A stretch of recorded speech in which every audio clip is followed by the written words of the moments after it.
You said in the Bible they banned the Torah? Yes. What Bible is that? What Bible is that? Yeah. It's a little bit far. The canonical Bible, the Deuteronomical, they call it the Apocrypha Bible. Yes. The prophet said, if you are truthful, bring what? The Torah. The Torah. Then God says, why should they come to you and they have what? They have the Torah. Say, welcome back to Creed's Collision. This is probably a Godlogic video many of you have never seen before. In this debate, an Islamic sheikh who clearly didn't know who he was dealing with ended up looking completely unprepared on screen, as Godlogic dismantled the claim that the Jews and Christians did not have the Torah and the Injil during Muhammad's time. Using the Quran itself, he exposed the contradictions in the argument. You don't want to miss this one. Let's watch. And if you read in the canonical Bibles that I did not come with it on the table, they banned the Torah. They banned the Torah, they misled. That is why Jesus is telling you, even in this Bible of yours now, you're talking about it, people are saying it's a... You said in the Bible they banned the Torah? Yes. What Bible is that? What Bible is that? Yeah. It's a little bit far. The canonical Bible, the Deuteronomical, they call it the Apocrypha Bible. Apocryphal Bible? Apocrypha Bible. So it contains the apocryphal books, but it still has the Torah in it. Yes, but they banned the Torah itself. No, it's still in that Bible. It's still in the book. They banned it. What do you mean by they banned it? The Torah was already banned. That is why Allah subhanahu wa ta'ala is saying, notice what just happened in this debate. The sheikh suddenly claims the Torah was banned during the time of Muhammad. But when he's challenged, he cannot point to any historical source, any council, or any evidence showing the Torah disappeared from Jewish hands. Why? Because the argument is not based on history, it's an escape route. The Quran repeatedly speaks about the Torah and the Injil as scriptures that were still present among the Jews and Christians during Muhammad's lifetime. The Quran even tells people to consult them. That becomes a major problem if those books still existed and were recognized as authoritative. Because once you establish that the Torah and the Injil were available, then the Quran is no longer presenting itself as a replacement, but as a confirmation of previous revelation, the Torah, the Psalms, and the Gospel. So to avoid that conclusion, some Muslim apologists invent claims like the Torah was banned or the real Injil vanished. But these claims cannot be historically verified anywhere. This is what happens when wrong theology is forced to override evidence. Let's listen further. Muhammad is telling the Jews in that century, he's telling the Jews, if you are truthful, bring the Torah here. Yes. So yes. They didn't have. They had already banned it. No, they did have it. So you, Sheikh, if I could say this really quick, I love the example that you brought up about how the Jews came to Muhammad for a judgment. I remember there's another story like this where some people had committed adultery among the Jews, and they came to Muhammad, right, for judgment. And remember, if you're familiar with the story where Muhammad told them, bring the Torah, right? He said, bring the Torah. And when they brought it, they did. They had it and they brought it. But one of the Jews was trying to cover the verse with his hand. They did. That is the same thing. Godlogic completely exposed the contradiction in this argument.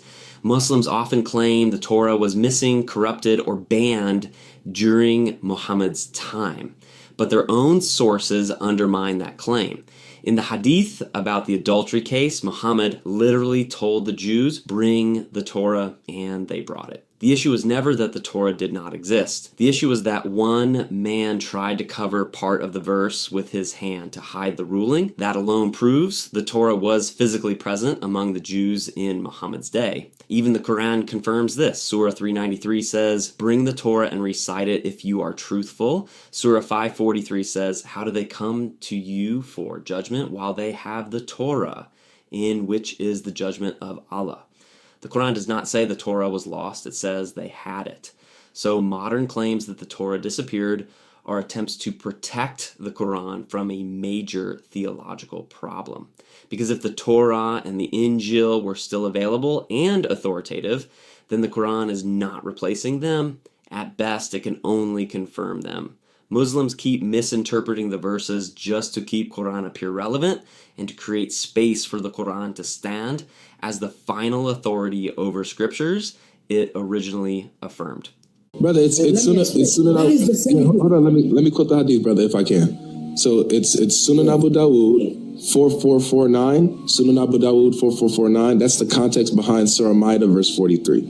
If you look at Surah Ma'idah verse 43. It says, why do they come to you? This is Allah speaking to Muhammad. Why do they come to you for judgment while they have the Torah, in which Allah's judgments are in? So Allah says that they have the Torah, you know? So if Muslims are telling us that no, they didn't have it or it was banned, why is Allah saying that they have it? My brother, you know, when you want to read something, you have to read about the context. The danger here is huge for Islamic theology because Surah 543 clearly says the Jews had the Torah during Muhammad's time. Why do they come to you for judgment while they have the Torah, in which is Allah's judgment? Allah is not speaking about a missing book.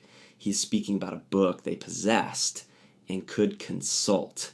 So when modern Muslims claim the Torah was banned, lost, or unavailable, they create a serious contradiction with the Quran itself.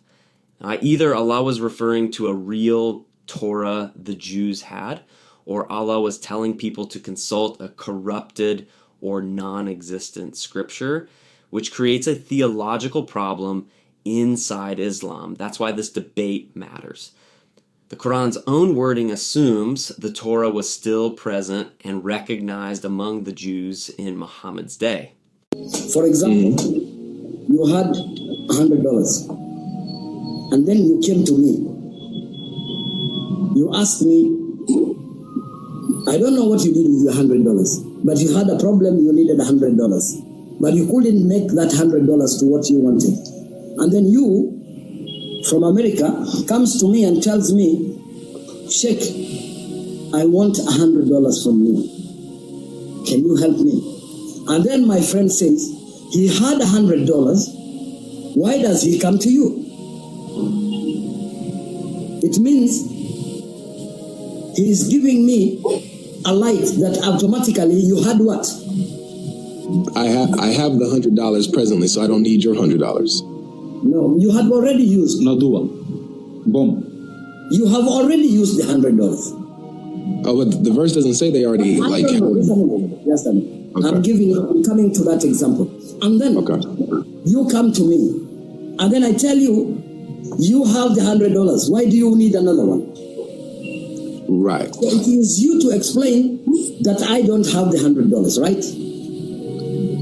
Well, I think with this, they came to the prophet. I think in this example, it would be me having the $100.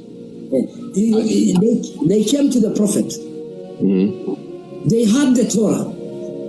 Yes. The prophet said, if you are truthful, bring what? The Torah. The Torah. Then God says, why should they come to you and they have what? They have the Torah. You understand me? But for them, surely they don't do what? They don't believe. If they could have brought it. No, they did. That $100 analogy completely backfires on the Sheikh, because the issue is not whether the Jews obeyed the Torah perfectly. The issue is whether they had the Torah. And Allah himself answers that question in Surah 543. Why do they come to you for judgment while they have the Torah, in which is Allah's judgment. Allah did not say they used to have it. Allah did not say it was banned. Allah said they have it. So the analogy actually destroys the Muslim argument. If someone has $100 but refuses to use it properly, that still proves they possess the money.